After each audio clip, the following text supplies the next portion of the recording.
우리가 죄짓지 않고 살아가는 것은 불가능한 일일까요? 어쩔 수 없는 일일까요? 우리는 이상한 믿음을 갖고 있어요. 잘못된 믿음인데 이른바 우리는 죄를 질 수밖에 없다. 그런 굳센 믿음을 갖고 살아가는 것 같아요. 그래가지고 우리가 기도할 때마다 이런 기도를 곧잘 합니다. 주님, 오늘 또 넘어졌습니다. 주님, 오늘 또 누군가를 미워했습니다. 주님, 오늘 또 누군가를 용서하지 못했습니다. 주님, 오늘 또 알고도 넘어졌고 모르고도 넘어졌습니다. 용서해 주십시오. 우리가 이런 기도가 그냥 일상화돼 버렸어요. 이런 기도들이. 여러분, 근데 이런 기도는 어느 정도 해야지. 이제 그 기도를 그렇게 지금까지 해왔으면 이제 주님, 우리가 승리했습니다. 주님, 오늘 내가 누군가에게 믿음으로 용서했습니다. 그런 기도를 이제 해야 되지 않을까요? 근데 30년, 50년째 계속 우리가 기도할 때마다 주님, 넘어졌습니다. 주님 뭐라 하실까요? 여러분 자녀가 뭘 잘못했습니다. 그래서 엄마 용서해 주세요. 그럼 막 기특해. 아이고 네가 그 잘못을 알고 솔직히 말해줘서 고맙다. 괜찮다, 괜찮아. 그럴 거 아니에요. 50년 동안 그 짓을 한다고 생각해요. 엄마 오늘 또 밥그릇 깨버렸어요. 엄마 오늘 또 거짓말했어요. 아주 그냥 미칠 지경이죠. 50년 동안 그렇게 말하면 그 부모를 고문시키는 거야. 우리 하나님 앞에 그런 괴로움의 기도를 우리가 하고 있지 않는가. 이제 우리의 믿음을 방향을 돌려야 되는데 우리가 죄 짓는 것이 당연한 것이 아니고 하나님 앞에 거듭나고 말씀으로 새로워질 수 있다는 믿음. 이제 우리에게 이 믿음이 필요하지 않을까요? 오늘 시편 17편을 한번 보십시오. 이게 다윗이 지은 노래인데 다윗도 흠이 많았잖아요. 흠 정도가 아니라 죄를 크게 지은 사람입니다. 근데 오늘 본문은 배경은 내 정확히 지금 모르겠지만은 하나님 앞에 어떤 영적으로 절정에 있을 때였던 것 같아요. 이런 기도를 놀랍게도 하고 있습니다. 1절을 한번 보겠습니다. 먼저 시작. 여호와여 의의 소를 들으소서. 나의 울부짖음에 주의하소서. 거짓되지 아니한 입술에서 나오는 나의 기도에 귀를 기울이소서. 1절만 놓고 보면 우리가 할 수 있는 기도도 있고 한 번도 해보지 못한 기도도 있어요. 1절에. 무슨 뜻이냐면 내 울부짖음에 주의해서 들으십시오. 이건 기도는 할 수 있어요. 너무 힘드니까. 우리 인생에 한두 번 정도는 이런 기도를 할 때가 있었어요. 가슴을 치며 울면서 하나님 나 좀 살려주세요. 이 길을 넘어가게 해주세요. 그렇게 기도할 때가 있었어요. 표현의 방식만 달랐지. 내 울부짖음을 들어주십시오. 그런 기도를 반드시 우리는 했을 거라고요. 그런데 그 다음의 기도는 하기가 쉽지 않아요. 이런 기도지요. 거짓되지 아니한 입술에서 나오는 나의 기도에 귀를 기울이소서. 여러분 이런 기도 해본 적 있습니까? 하려고 해도 못할 거예요. 그런 말 자체가 떠오르질 않아요. 주님 내 입술은 정직합니다. 이 거짓되지 않는 이 깨끗한 입에서 나오는 나의 기도를 들어주십시오. 누군가 어떤 분이 대표기도로 그런 분이 했다면 우리가 은혜를 받는 게 아니라 시험에 들 겁니다. 야, 어떻게 저렇게 교만할 수 있지? 근데 다윗이 그런 기도를 하고 있는 거예요. 다윗이 교만한가요? 거짓말을 하고 있나요? 그랬으면 이 성경에 남겨지지 못하게 했을 거예요. 성령께서. 성경의 저자가 성령이니까. 또 한번 보실래요? 2절 시작. 주께서 나를 판단하시며 주의 눈으로 공평함을 살피소서. 얼마나 도대체 자신이 있기에 나를 판단하라는 거야. 여러분 이런 기도 해보셨어요? 이런 기도 하면 우린 죽어요. 주님 판단하십시오. 그래 한번 보자. 어떻게 큰일 나는 기도예요. 겁나서 이런 기도 못합니다. 안 그래요? 3절은 더 기가 막힌 거야. 3절 한번 보실랍니까? 자 시작. 주께서 내 마음을 시험하시고 밤에 내게 오시어서 나를 감찰하였으나 흠을 찾지 못하였사오니 내가 결심하고 입으로 범죄하지 아니하리이다. 와, 밤에 찾아오라는 말은 은밀할 때 나 혼자 있을 때 사람이 있을 때는 거짓된 행동도 할 수 있고 위선도 떨 수 있으니까 밤에 나 혼자 있을 때 주님 찾아오세요. 주님 오셨습니까? 그러면 나를 한번 낱낱이 이잡듯이 찾아보십시오. 나를 한번 검사해 보세요. 감찰해 보세요. 근데 흠을 못 찾았죠? 이렇게 이야기하는 거야. 와, 도대체 얼마나 자신이 있어서 자기 행함과 자기 속에 마음속에 있는 이 상태가 얼마나 자신이 있어서 감히 이런 기도를 할 수 있죠? 그런데 우리가 이런 기도를 지금 읽으면서 은혜를 받지 역겹다는 생각이 안 들잖아요. 왜 그런 겁니까 도대체? 다윗이 정말로 이 상황이었기 때문에 그렇습니다. 그렇다면 이 말씀을 오늘 우리가 읽으면서 받아야 할 은혜는 어떤 은혜냐면, 다윗이 그리했다면 흠이 많았던 다윗이 넘어질 수 있었듯이, 이런 다윗이 온전히 서서 이런 최절정의 영적 상태를 가지고 하나님께 고백을 할 수 있었다면 우리도 가능하다는 거예요. 우리도 이런 기도를 할 수 있다는 거예요. 우리 누구든지 간에 이런 기도에 도전해 볼 수 있다는 거예요. 근데 우리는 그런 걸 꿈을 못 꾸고 산다는 거예요. 제가 계시록 21장 8절 읽고 충격을 많이 받았습니다. 그 내용이 어떤 내용이냐면 지옥 가는 사람들의 대상, 특징이에요. 특징. 한번 읽어보실랍니까? 계시록 21장 8절 자주 읽었어요 저희가. 시작. 두려워하는 자들과 믿지 아니하는 자들과 흉악한 자들과 살인자들과 음행하는 자들과 점술가들과 우상 숭배자들과 거짓말하는 모든 자들은 불과 유황으로 타는 못에 던져지리니 이것이 둘째 사망이라. 여러분 이 말씀 해석하지 마세요. 뭐 주석 볼 것도 없어요. 무시해서가 아니라 이 말씀 그냥 그대로 읽으세요. 그리고 이 말씀을 그대로 믿어야 돼요. 그리고 이 말씀대로 우리가 충격받아야 돼요. 이게 얼마나 엄청난 말씀인지 압니까? 두려워하는 자들, 여기 겁 많은 사람, 소심한 사람 그런 뜻이 아니고 원래 의미는 두려워서 믿음을 버려버리는 사람들. 그런 거 있잖아요. 핍박이 와서 믿음을 던져버린 사람들. 2000년 교회사 속에서 그런 일이 많이 있었거든요. 앞으로 그런 날이 올 수 있어요. 그런 사람은 불과 유황불에 떨어진다. 단순히 뭐 겁이 많은 사람이 아니고 그럴 수 있죠. 당연하지요. 그 다음에 믿지 아니하는 자들. 그래요. 안 믿는 사람이 어떻게 전국 갑니까? 그 다음에 흉악한 자들. 근데 이제 기준이 어느 정도로 악해야 주님이 지옥을 보낼까? 이건 우리가 몰라요, 함부로. 어쨌든 성경에 이렇게 써 있어요.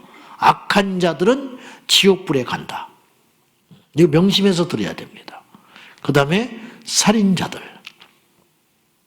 우리가 속으로 미워하는 것도 살인이라고는 했지만은 어쨌든 여기서 말하는 살인이라는 건 제가 볼 때 겉으로 행위로 사람을 죽인 자. 이제 이런 것을 살인이라고 보면 어지간하면 우리는 살인은 안 해요. 그죠? 사람을 직접 죽이진 않아. 여러분 그렇죠? 전 앞으로도 안 죽일 거예요. 나는 안 죽여. 죽이는 것이 너무 어려워. 우리에게 해당이 별로 안 돼. 대부분의 우리들은 남을 살인한다는 건 사실 생각도 잘 안 하고 살아요. 그렇잖아요? 우리 자신을 먼저 패망하게 되는 것이니까 함부로 사람을 죽일 생각 안 합니다. 우리 해당 안 된다고 봐요. 음행하는 자들. 이것도 속으로 음행을 품는 건 이미 가늠한 것이다.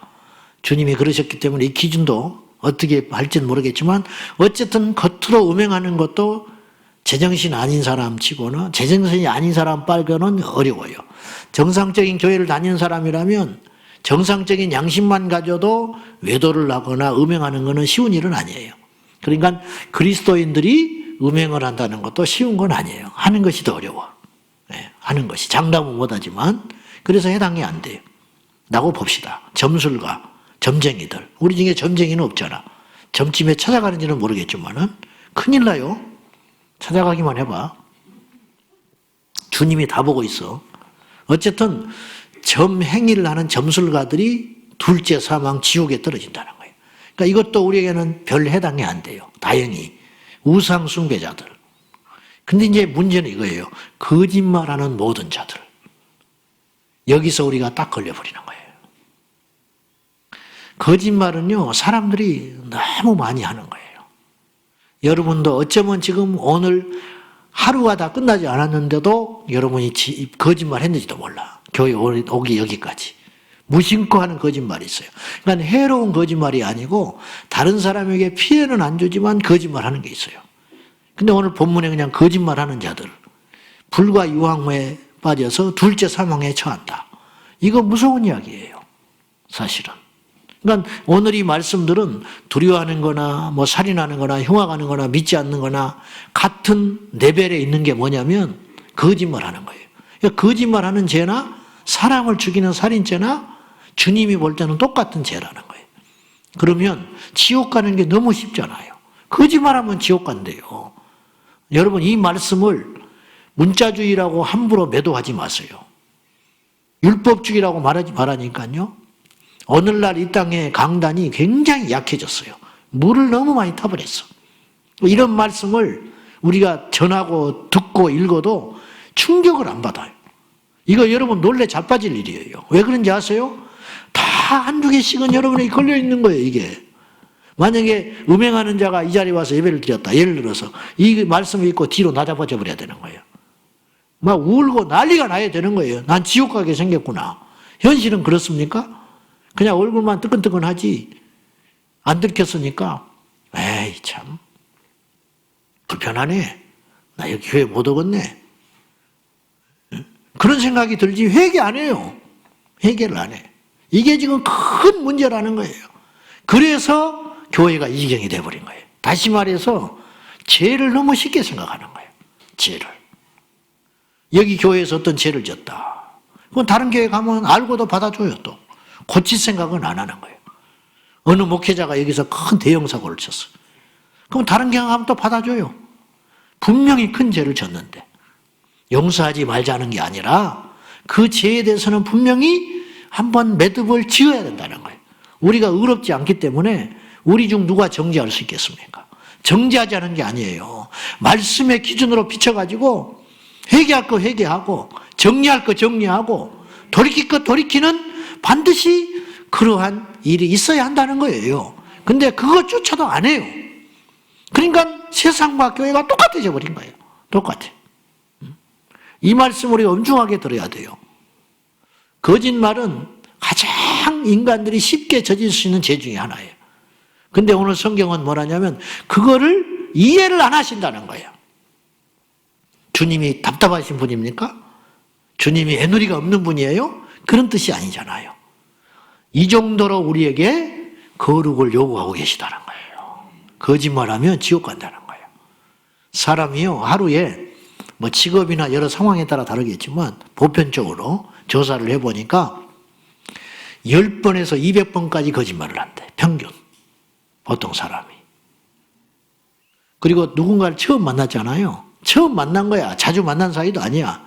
생전 처음 만났는데 처음 만난 사람과 10분 정도 대화를 하면 3번 정도 거짓말을 한대. 3번 정도. 이런 것도 거짓말이에요. 뭐 드시겠습니까? 아이, 저는 됐습니다. 먹고 싶은데 됐다고 그래. 돈 내야 될 줄 알고. 그리고 뭐 이야기하다가 이 사람은 좀 이기가 싫어. 그러면 아직 바쁜 일이 있었어. 하나도 안 바빠. 뭐가 바빠? 근데 그런 것도 거짓말이란 말이에요. 상대방의 피해를 안 줘서 그렇지. 아이가요, 태어나서부터 거짓말 한대요. 그 유학학자들이 그 연구를 조사를 해봤는데 관찰을 했는데 6개월부터 거짓말을 하더랍니다. 애들이. 어떤 거짓말을 하냐. 6개월 정도 지나면 엄마를 인식을 해요. 가지고 웃을 일도 없는데 이렇게 보면 막 웃어. 거짓말로. 왜냐? 자기가 웃으면 엄마가 좋아한다는 걸 느꼈어요. 그러니까 6살, 6개월 정도 되면 까르르 웃어. 그리고 쳐다보면 웃고 안 쳐다보면 안 웃고. 이런 거짓말을 한대. 기가 막히죠. 2살이 되면요. 자기가 뭘 잘못해놓고 남한테 뒤집어 씌울 줄 안돼요. 2살이 되면. 인간이 그렇게 가난한 존재야. 그런데도 예수가 필요 없다고요? 의인이 하나도 없어요. 의인이. 인간이 제일 먼저 한 죄가 거짓말하는 죄였어요. 선악과를 따먹은 것 같죠? 그것도 물론 그런데 아담은 어디 있느냐? 그랬더니 선악과를 따먹어서 범죄했습니다. 그래야 되는 거예요. 근데 그렇게 말하지 않았어요. 뭐라고 그랬죠? 벗었으므로 숨었나이다. 언제는 안 벗었어? 계속 벗고 다녔는데 벗어서 숨은 게 아니에요. 거짓말한 거예요. 주님을 볼 수 없어서 숨은 거예요. 떳떳하지 못하니까. 거짓말한 거예요. 거짓말. 근데 이제 이건 하나의 예에 불과한 것이고 성경에 읽다 보면 이렇게 부딪히는 게 너무 많다는 거예요. 그래서 죄에 대해서 얼마나 성경에서 엄하게 다루고 있는가.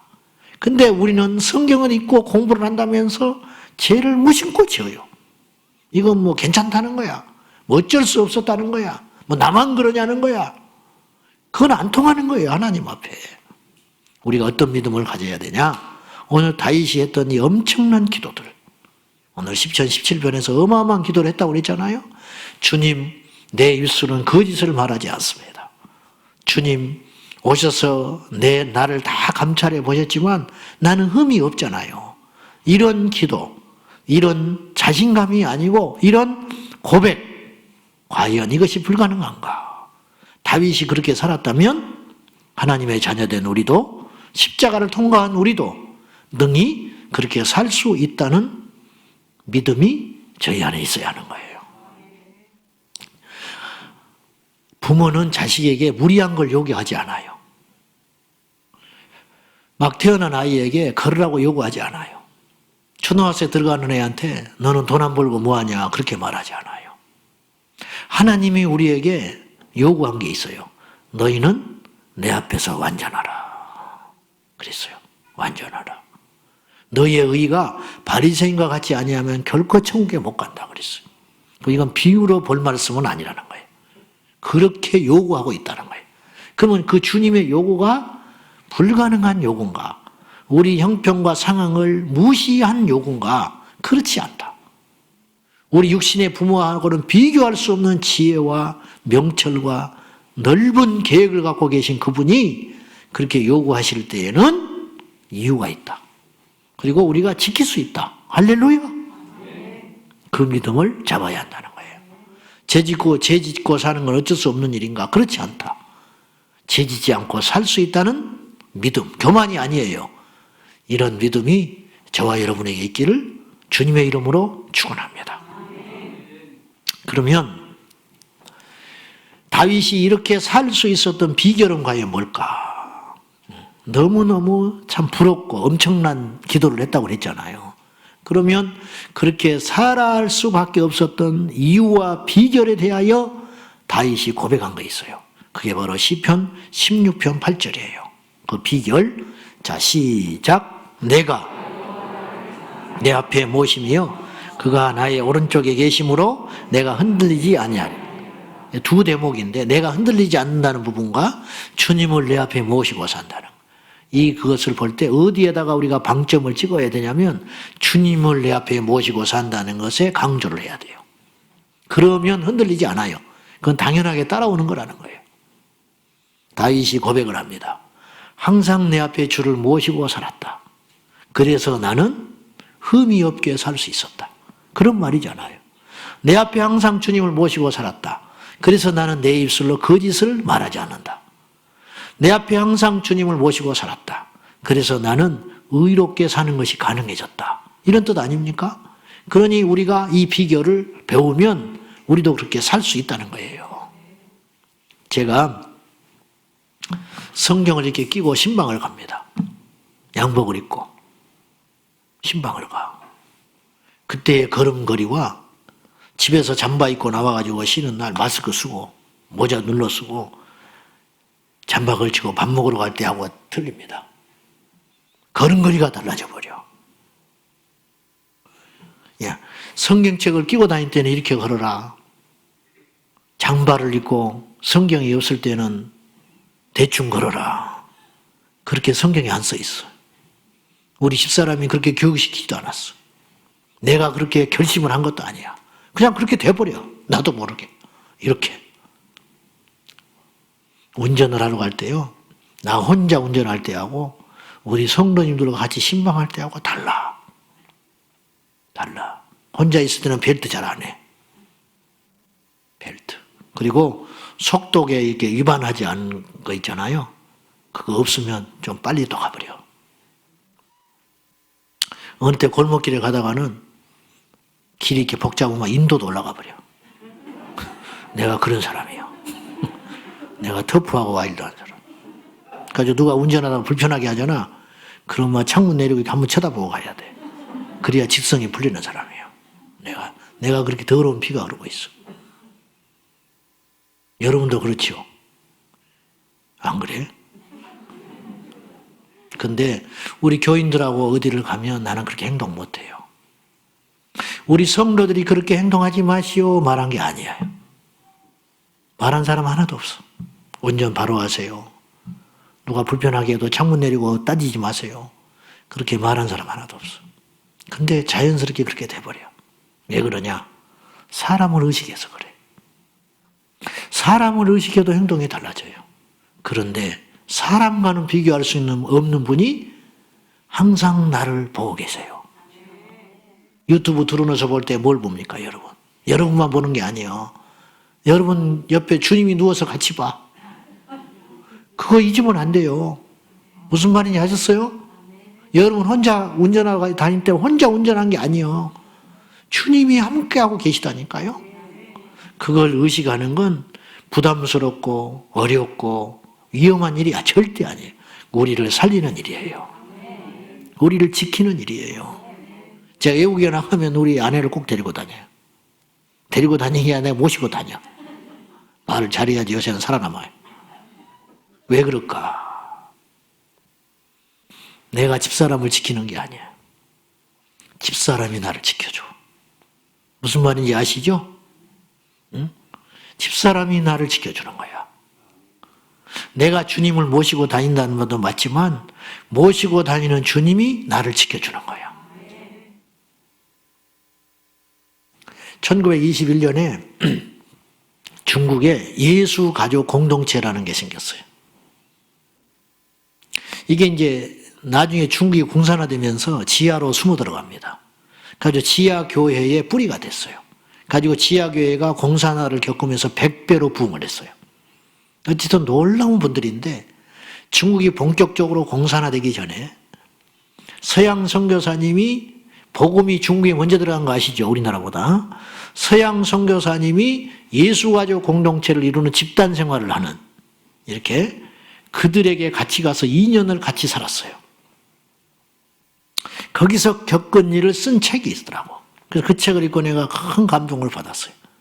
거기 있었던 일화들이 놀라운데 이런 일을 소개를 해요. 그때 이제 중국의 관료들이 가끔씩 와서 한 번씩 둘러봐요. 왜냐하면 자기들끼리 반동짓을 한지는 않았는가. 이게 어떤 위법한 일을 저지르지는 않으니까 트집은 못 잡는데 한 번씩 와서 관리를 해야 한단 말이에요. 사회주의니까. 그래서 이제 와서 봐요. 근데 관료가 이렇게 어느 날 들어왔는데 느닷없이 와요. 서양 선교사랑 같이 있는데 그 공동체 그 그리스도인들이 포도를 생산하고 있었어요. 포도. 그리고 항상 풍족해. 이들은 어찌된 일인지. 서로 나누고 욕심을 안 부리는데도 항상 풍족해. 먹는 것이 항상 남아. 근데 어느 날 포도 딸 때가 됐는데 포도가 막 이렇게 연걸어가지고 탐스럽게 열려 있었어요. 근데 이제 중국의 관료가, 고위 관료가 와가지고 그걸 쭉 둘러보면서 감탄을 하는 거야. 포도를 잘 키웠기 때문에 감탄한 게 아니야. 뭘 감탄하냐면 이 포도를 누가 안 훔쳐가냐고 물어봤어. 이렇게 손만 닿으면 딸 수 있는데 포도를 안 훔쳐가냐? 우리는 안 훔쳐갑니다. 이상하다. 저 밖에 우리 집단 농장하는 데는 도둑 때문에 못 산다는 거예요. 이만큼만 열매만 맺히면 다 따가버린다는 거예요. 그래서 막 들키면 총살을 시켜버릴 때였어요. 그 당시. 도둑질을 하면 총살을 시켜버리는 거예요. 공산 치하에서. 그런데도 도둑놈이 끊어지지를 않는다는 거예요. 근데 어찌 여기는 지키는 사람도 하나 없는데 포도나무를 이렇게 멀쩡하게 놔둘 수 있냐. 놀래버린 거예요. 그날 저녁이 됐어요. 저녁에 집회를 마치고 이제 집회 중에서도 뒤에를 쫙 보는 거예요. 감시하고 있는 거예요. 집회가 끝났는데 특별한 순서가 있었어요. 그게 뭐냐면 가축을 키우니까 파리떼가 막 어마어마하게 많이 생기는 거예요. 노인들한테 일을 못 하시니까 파리채를 하나씩 줘가지고 파리를 잡으라고 그랬어. 그래서 노인들이 이제 그동안 파리 잡은 것을 시상을 해주는 거야. 제일 많이 파리 잡은 사람한테 상을 주는 순서야. 근데 3명이 나왔어요. 3명 어른이 나오셔가지고 발표를 했어요. 나는 몇 마리를 파리를 잡았습니다.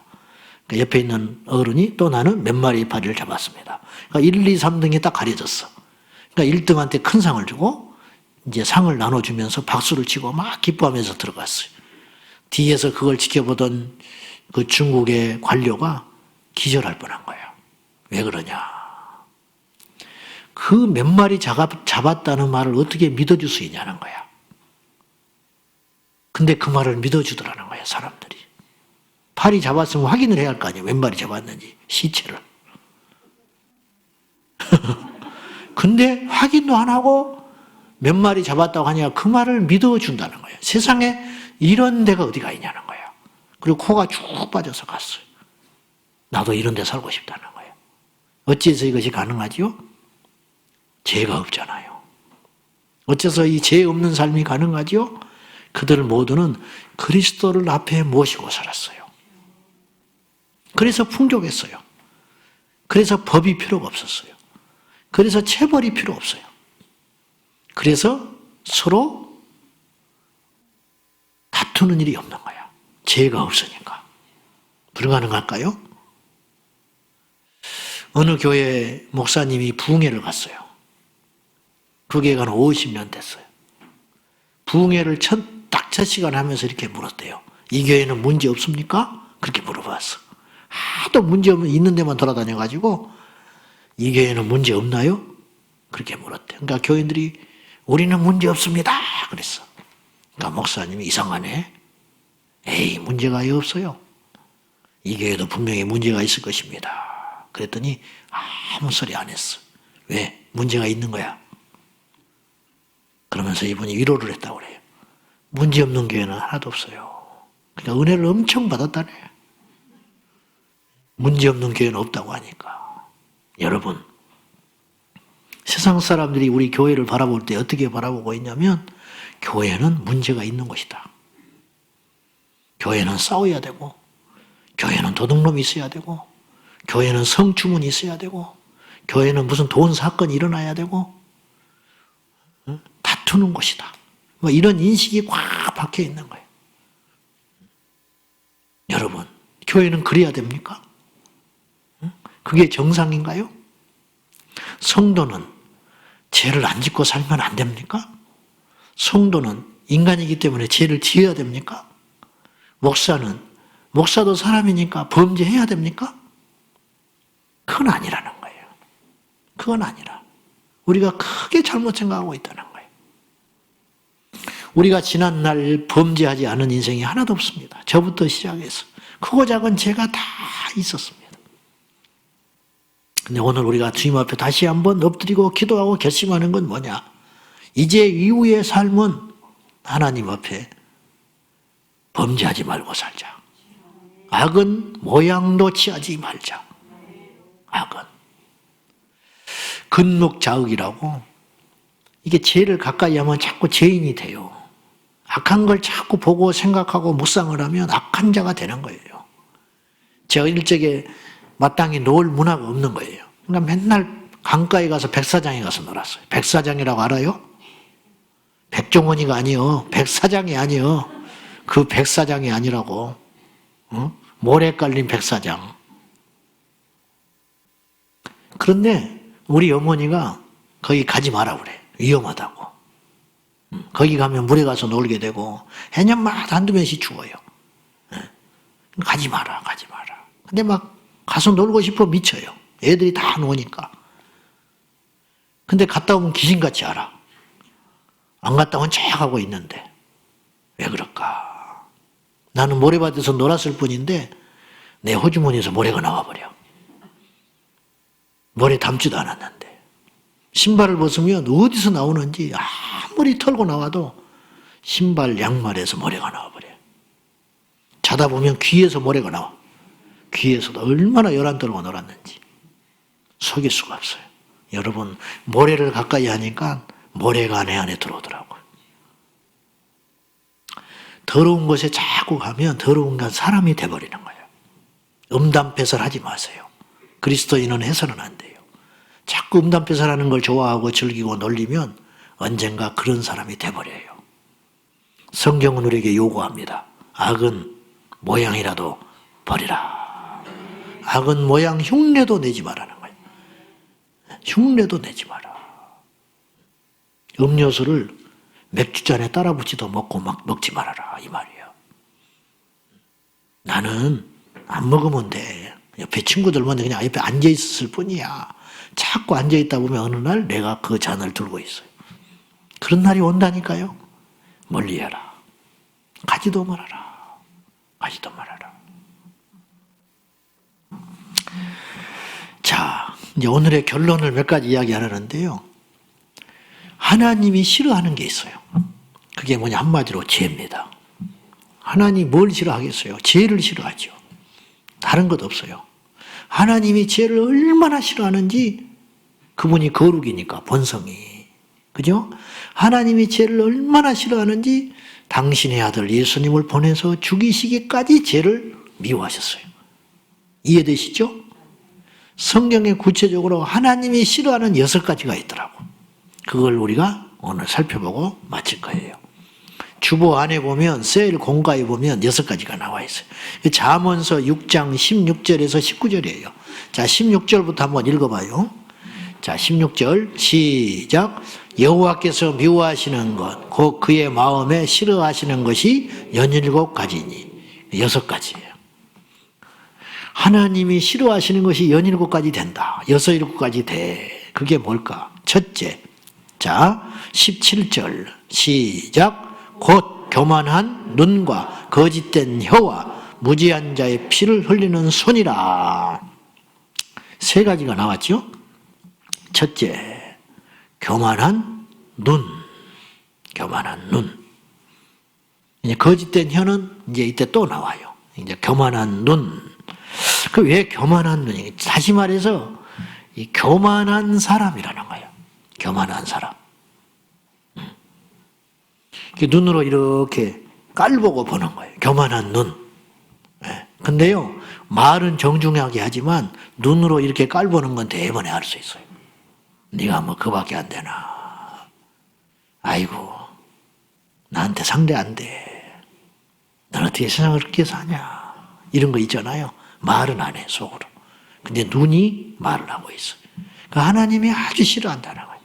교만은 패망의 선봉이라고 그랬어요. 다시 말해서 망하려면 교만해라. 불쌍한 사람도 동정을 얻을 수가 있어요. 무슨 말인지 아시죠? 불쌍한 사람, 약한 사람도 도움을 받아요. 근데 교만한 인생은 아무짝에 쓸모없어. 내가 물어볼게요. 교만한 사람은 어디다 써먹겠어? 응? 교만한 사람은 어디다 써먹겠냐고. 아무짝에 쓸모없어요. 그래서 교만한 사람은 망하는 거예요. 하나님의 나라에도 교만한 사람은 쓰지를 못해. 그래서 하나님이 교만한 사람은 꺾어서 쓰시는 거예요. 쳐버려. 팍 쳐가지고 모세가 교만했거든요. 그러니까 40년을 굴리고 굴려가지고 꺾어서 쓰시는 거예요. 40살에 모세가 겸손했다면 그때 즉시 쓰셨을 거예요. 근데 교만해요. 안 되는 거예요. 바울을 하나님이 바로 쓰질 않아요. 아라비아 광야에서 연단받게 한 다음에 쓰세요. 그 시간 동안 뭘 했나? 자기를 깎이고 내려놓는 시간이 필요했던 거예요. 우리에게도 그러는 거예요. 교만한 눈은 하나님이 쓰질 않아요.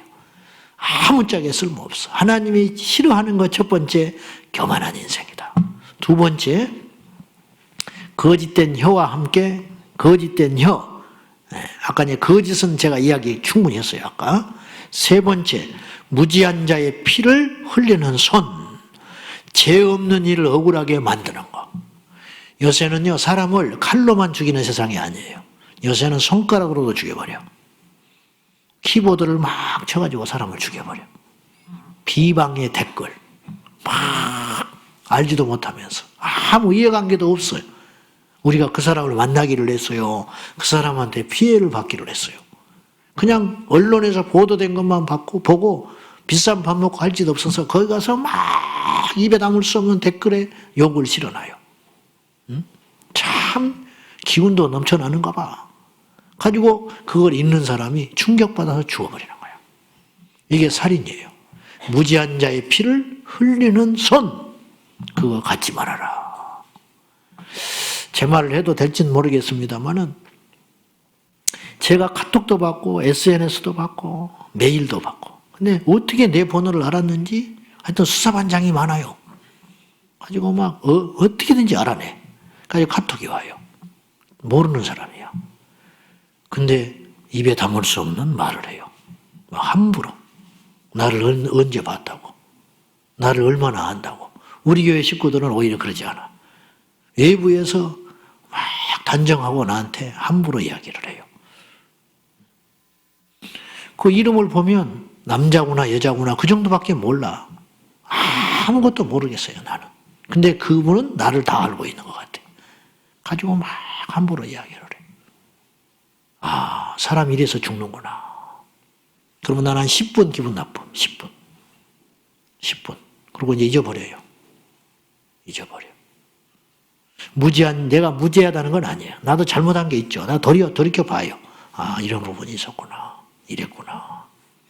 그런데 너무 사람들이 함부로 남을 쉽게 단정하고 죽이는구나. 오른지 우리 그리스도인들은, 특별히 제자광성교회 성도된 여러분들은 함부로 남의 피를 흘리게 하지 않도록 조심해야 돼요. 그 주님이 기뻐하지 않아요. 세 번째가 뭐냐면요, 18절입니다. 18절. 자, 시작. 악한 계교를 꾀하는 마음과 빨리 악으로 달려가는 발과. 세 번째는 악한 계교를 꾀하는 마음이라 그랬어요. 마음을, 하나님 마음을 보셔요. 겉을 보는 게 아니에요. 하나님은 중심을 보신다. 그게 뭐야? 가운데 마음을 보신다. 악한 계교로 뭘 시작하는 사람이 있어요. 그거는 하나님이 기뻐하지 않아요. 이게 바로 술수라고 하는 거예요. 술수. 뭔가를 이루기 위해서 계획을 짜는 거. 악한 술수. 악한 계교를 꾀하는 마음. 그냥 마음에서 시작되는 거예요. 저 사람을 내가 어떻게 해버리겠다. 내가 저것을 빼앗아야겠다. 이 악한 계교거든요. 절대로 이루어지지 않습니다. 그리고 이루어지는 건 재앙이에요. 왜냐? 깨닫지 못하니까. 하나님 막으세요. 여러분, 우리가 평생 살면서 악한 계교, 악한 동기로 어떤 일을 시작하면 안 돼요. 사람이 열심히 하다가 문제를 일으킬 수는 있어요. 그러나 그건 하나님이 심판하지 않아요. 근데 처음부터 악한 동기로 뭘 하려고 하는 거예요. 그건 하나님이 그냥 두질 않아요. 왜냐? 사람은 속일 수 있어요. 그런데 하나님 못 속여. 하나님 반드시 뿌린 대로 거두게 하셔요. 우리는 어떤 복을 받아야 되냐면 어쩌다 복을 받아버려야 돼요. 어쩌다. 무슨 말이냐면 말씀 지키고 그냥 말씀대로 양보하고 말씀대로 부지런하고 말씀대로 살았을 뿐인데 구하지도 않았는데 어느 날 부자가 돼버린 거야. 어느 날 정신 차려보니까 능력이 생겨버렸어. 어느 날 정신 차려보니까 자식들을 하나님이 잘 키워줘 버린 거야. 그렇게 키우려고 한 것도 아니야. 이게 진짜 복이에요. 그래서 어쩌다 복 받는 거야. 어쩌다. 그죠? 여러분 어쩌다 보니까 나이 먹어버렸죠? 어쩌다 보니까 여기 와버렸잖아 지금. 다윗이 왕이 되려고 골리앗을 죽인 게 아니에요. 그죠? 하나님 앞에 하나님이 모욕당하는 걸 못 견디고 나가서 싸우다 보니까 그것으로 해나여 다윗이 왕이 되는 주춧돌이 돼버린 거예요. 왕이 되려고 골리앗에게 덤볐다면 다윗은 죽었을 거예요. 요셉이 총리가 되려고 유혹을 이긴 게 아니에요. 그냥 그게 싫은 거야. 하나님 앞에 그렇게 살고 싶지 않았어요. 그래서 박차고 나갔어요. 그런데 그를 기다린 건 감옥이었어요. 근데 절망하지 않았어요. 그리고 하루하루 의롭고 거룩하게 살아가려고 했던 것뿐이에요. 근데 어느 날 정신 차려보니까 총리가 돼 있었어요. 아무것도 배경도 없는 사람이. 이게 진짜 복이에요. 그러니까 요셉에게 총리는 아무것도 아닌 거예요. 어째서 그걸 아냐면 총리가 된 다음에 요셉이 변한 게 없어요. 총리가 목적이었다면 총리 된 다음에 요셉은 망가졌을 거예요. 목적을 이뤘으니까. 근데 요셉은 총리가 된 다음에 더 성숙해집니다. 이거 아무것도 아니라는 거예요. 그래서 형제들을 용서하면서 하는 말이 나를 팔았기 때문에 두려워하지 마십시오. 나를 하나님 먼저 보냈습니다. 이때를 위해서. 그러니까 총리가 된 것이 나를 위해서 하나님이 총리 되게 하신 게 아니라는 거예요. 그래서 멋지게 왜 총리가 됐는지를 아는 사람이 된 거예요. 그러니까 겸손할 수밖에 없지요. 그러니까 그가 받은 복은 계속 가는 거죠. 어쩌다 됐다. 그러니까 마음의 흉계를 꾸미는 거 주님이 되게 싫어한다는 거예요. 그렇게 하지 말아라. 순전해라. 할렐루야. 깨부리지 마시오. 되려고 하지 마시오. 가만히 있어. 하나님이 되게 하셔. 안 돼도 상관없다. 왜? 내 중심이 하나님께로 향해졌으니까. 얼마나 복됩니까? 네. 이런 사람이 진짜 능력이 있잖아요. 그 다음에 네 번째는 빨리 악으로 달려가는 발. 하여튼 죄는 무지무지 빨라. 그 다음에 거짓을 말하는 망령된 증인. 이게 19절에 나와요. 자, 한번 읽어볼까요? 시작. 거짓을 말하는 망령된 증인과 및 형제 사이를 이간하는 자이니라. 거짓이 겹치잖아요. 그래서 연일곱이라 그랬어요. 6, 7가지다. 6가지로 볼 수도 있고 7가지도 볼 수 있다. 이런 뜻이죠. 마지막으로 한 가지가 형제 사이를 이간하는 자. 주님이 아주 싫어하신다는 거예요. 이간이라는 말은 아시다시피 둘 사이를 서로 헐뜯어 관계가 멀어지게 만드는 걸 이간이라 그러는 거예요. 그래서 이걸 나쁜 짓을 하여서 이간질이라고 부르는 거예요. 질. 공동체를 파괴하고 서로를 의심하게 만드는 거예요. 이게 이간질이에요. 서양 격언에 이런 말이 있어요. 의심은 인간의 마음속에 지옥을 만든다. 의심하면 지옥이에요. 그 순간부터. 남편을 못 믿어. 아내를 못 믿어. 목사가 성도를 못 믿어. 그럼 그게 못 다녀요. 지옥이야. 교회가 아니야. 성도가 장로님을 못 믿어. 목사가 장로님들을 못 믿어. 장로님 몇 분에서 이렇게 이야기하고 있으면 나 쫓아내려고 그러나. 목회 못하는 거야. 근데 그런 데가 너무 많아. 너무 많아. 어느 교회에 전도사님이 부임을 했어요. 처음 설교를 했어요. 첫 설교를 못하는 바보는 없어요. 첫 설교는 다 잘해. 잘하는 게 아니고 성도들이 잘 들어줘요. 이유가 뭐냐면 처음 들었으니까. 처음 쓰는 예와 처음 하는 말투 신선하잖아요. 그러니까 은혜를 다 받는다고요. 첫 설교 히트를 못 쳤다. 죽어야 돼. 20 간 넘은 전도사가 자그마한 교회에 와서 얼마나 몇 날 며칠을 기도하며 썼다 지웠다 덜덜 떨면서 준비해가지고 강단에 서가지고 설교를 하니까 은혜가 있었어요. 막 성도들이 은혜를 많이 받았다고. 맨날 먹던 밥 먹다가 다른 밥을 먹으니까 이제 좋은 거야. 나가면서 전부 은혜 받았다고. 전도사님 너무 은혜 받았어요. 모처럼 은혜 받았어요. 막 이런 소리를 해대니까 담임 목사님이 안 좋은 거야. 자기 아들뻘밖에 안 되는데. 그러니까 그때부터 눈이 이제 이상해지는 거야. 그때부터 이렇게 유심히 보기 시작했어. 그러고 보니까 성도들이 다 좋아하는 거야. 인기가 막 좋다는 거야. 그러던 중에 어떤 분이 와가지고 목사님, 우리 전도사님 인기 짱이에요. 그랬어. 그 말 한마디에 완전히 가버린 거야. 목사님이. 그래가지고 못 데리고 있겠구나.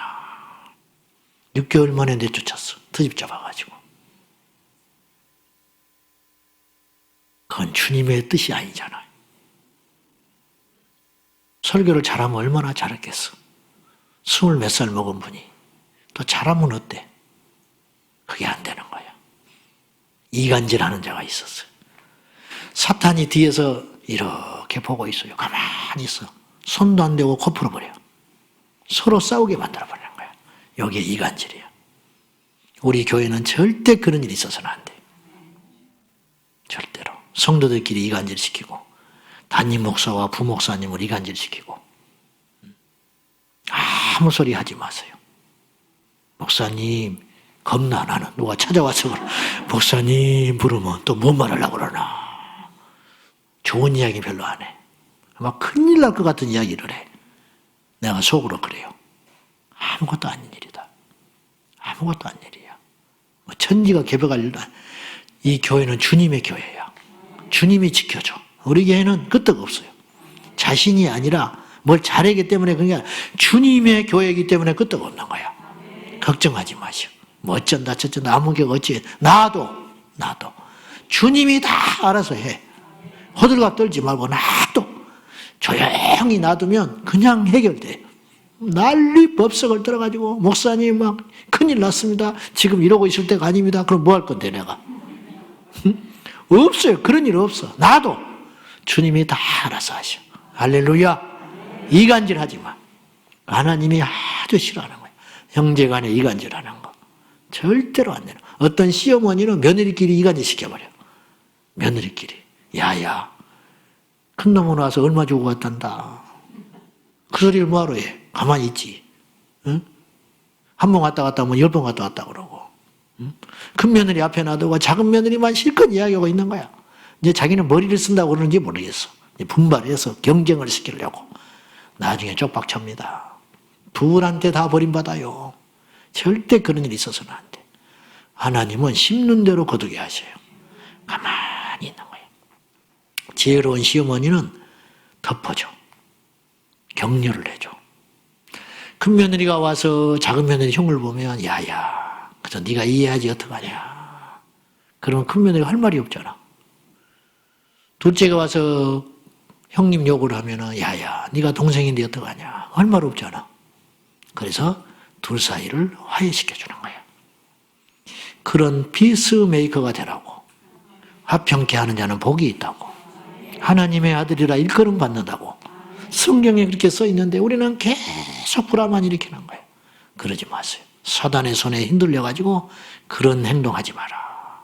말씀 맺으랍니다. 자, 하나님이 죄를 아주 싫어한다. 근데 우리는 죄를 짓는다? 그럼 하나님과 끝나는 거예요. 멀어져 버리는 거예요. 앞뒤가 안 맞는 거예요. 우리가 다시 한번 어떤 믿음으로 돌아가야 되냐면 우리는 다윗의 기도처럼 온전히 주님 안에서 거룩하게 살아갈 수 있다. 죄 짓고 사는 것이 불가능한가? 그렇지 않다. 그렇게 사는 것도 가능하다. 주 안에서 할 수 있다. 주님을 내 안에 모시고 살면 가능하다. 이 믿음으로 승리하시기를 축복합니다. 기도하겠습니다. 하나님 아버지, 죄 짓는 것은 어쩔 수 없는 일입니까? 결코 그렇지 않습니다. 주님 안에서 의로워질 수 있습니다. 성령님이 우리 안에 계시기 때문입니다. 내 앞에 주님 모시고 살게 하소서. 주여, 코로나가 무섭지 않습니다. 죄가 무섭습니다. 이 땅에서 망하는 것이 무섭지 않습니다. 지옥이 무섭습니다. 주님, 사람이 무섭지 않습니다. 하나님의 심판이 무섭습니다. 주여, 이 믿음을 주소서. 예수님의 이름으로 기도하옵나이다. 아멘.